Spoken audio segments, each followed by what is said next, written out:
Diamond হীরা বেগম আমার মনে হইতেছে এইটা আগাম জাতের জন্য সর্বোচ্চ জাত। আসসালামু আলাইকুম।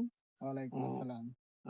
আমি এখন সালতা থানায় গোপালে গ্রামে পিএস খেতে আইছি।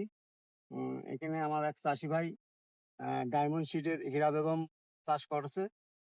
এখন আমি আমার চাষি ভাইয়ের কাছে জিজ্ঞাসা চাই, আসলে হীরা বেগম চাষ করে আপনি কেমন মনে হচ্ছে? এই জাতটা কি ভালো না মন্দ? আমি আপনাকে জানতে চাচ্ছি। ধন্যবাদ। আমার এই জাতটা মনে হইতেছে ডায়মন্ড হীরা বেগম আমার মনে হইতেছে এইটা আগাম জাতের জন্য সর্বোচ্চ জাত। এটার উপরে আমার মনে হয় না যে বাংলাদেশে এরকম কোনো জাত আছে। যেমন আমার এই জমিটা তো দেখছেনই আপনারা, জি। খুবই কিন্তু একবারে ভালো মাটি, খুবই একবার এটা পেঁয়াজের জমি না, তারপরেও মাশাল্লাহ এত সুন্দর পেঁয়াজ হয়েছে, মানে প্রকাশ করার মতো না। সেটা আপনারা নিজের চোখে দেখতেছেন। এই দেখেন প্রত্যেকটা পেঁয়াজ প্রায় 100 গ্রামের উপরে হবে, 150 গ্রাম হবে না, দেশি 150 গ্রামের উপরে পেঁয়াজ হবে। কিন্তু এই জমিতে যে এরকম পেঁয়াজ হবে, এবছর মাশাল্লাহ আমি 500 গ্রামের মতো বীজ নিছিলাম। দেখি সামনে বছর ইনশাল্লাহ এটা বড় সরে করার জন্য একটা চিন্তা ভাবনায় আছি। ও, তো ভাইয়ের কাছে জিজ্ঞাসা চাচ্ছি, এলাকার চাষিরা কি বলে? এই জাতটা দেখে কি বলে?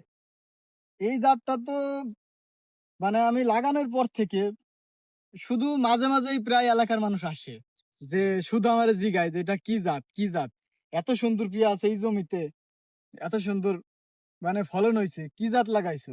আমি তাদের বলছি যে হীরা বেগম, তারাও বলছে যে কোথা থেকে আনছো, কিভাবে আনছো, কার মাধ্যমে আনছো, সেটা আবার মাঝে মাঝে আমাদের জিগায়।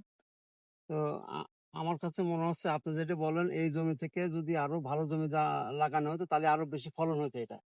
আমার মনে হইতেছে এই জমি থেকে যদি আমরা যেমন বিল দোব জমিতে যদি লাগাই, আমার মনে হয় যে শতকে 4 মণ প্লাস হবে। 4 মণ প্লাস হয়।